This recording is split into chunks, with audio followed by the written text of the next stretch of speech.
오늘 할 이야기는 사약입니다. 일반적으로 우리가 알고 있는 사약은 입에 들이붓자마자 피를 토하다 죽지만 실제 기록을 보면 바로 죽지 않고 꽤 고통스럽게 보내다가 죽었다는 기록이 있습니다. 즉발 효과의 덕이 아니었단 말인데 그럼 왜 사약을 사용했을까요? 사약은 죄인을 예우하는 방법으로 칼이나 몽둥이로 육체를 훼손하는 차명과 달리 몸을 온전하게 보존하면서 죽음을 맞이하게 하는 형벌이었다고 합니다. 유괴사회였던 조선에서는 신체 발부 수시부모라고 해서 부모로부터 몸은 소중히 여겼기 때문에 사형수의 고통을 덜어주고 신체의 온전한 상태의 죽음을 위한 인도적인 측면도 있었습니다. 그리고 사약은 단순한 인도적인 형벌만은 아니었습니다. 왕이 신하에게 내리는 특권이자 선물의 의미도 있었습니다. 사약을 받은 것은 곧 왕의 은혜를 입는 것으로 여겨졌고 죄인은 죽음으로써 자신의 죄를 속죄하고 왕에게 충성을 다하는 모습을 보여줘야 했습니다. 그럼 사약은 어떻게 만드나 찾아보니 사약의 정확한 재료와 제조 방법은 알려져 있지 않습니다. 다만 조선시대 의학서인 동의보감과 여러 기록을 통해 추정해 볼 수는 있는데 주요 재료는 비상, 부장, 잔남성 등으로 거론됩니다.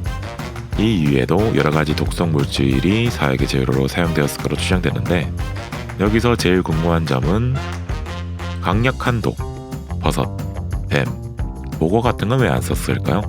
이러한 재료들은 독성이 강한 대신에 효과가 나타나는데 생각보다 시간이 걸리거나 다른 물질과 함께 사용했을 때 독성이 약해지는 등의 문제가 있었습니다.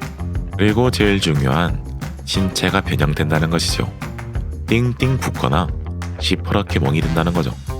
자세한 독의 종류와 쓰지 못한 이유는 댓글에 따로 달아두겠습니다. 사약의 효능은 개인의 체질, 건강 상태, 복용량 등에 따라 달랐습니다. 어떤 사람은 사약을 마시고 얼마 지나지 않아 죽기도 했지만 어떤 사람은 여러 차례 사약을 마시고도 죽지 않아서 다른 방법으로 죽음을 맞이하거나 극단적인 방법을 써야 했습니다. 대표적인 사례로 송시열은 사약을 받았지만 죽지 않아서 입안에 상처를 내고 먹인 다음에야 죽었다고 하죠. 앞서 언급한 것처럼 조선시대의 사약은 즉각적인 효과를 나타내지 못하고 고통스러운 죽음을 초래한 경우가 많았습니다. 조선시대에는 독성 물질의 순도를 높이거나 독성 물질을 조절하는 기술이 부족했습니다. 또한 유교적인 가치관 때문에 신체를 온전하게 보존해야 했고 국물을 직접 주입하거나 상처를 내어 독을 주입한 방법은 어지간하면 사용할 수 없었습니다. 이러한 이유로 조선시대 사약은 여러가지 독성 물질을 혼합하고 사용한 방법밖에 없었겠죠. 조선시대의 사약은 당시 과학기술 수준과 유교적인 가치관의 한계를 보여주는 대표적인 예시가 아닐까 생각합니다.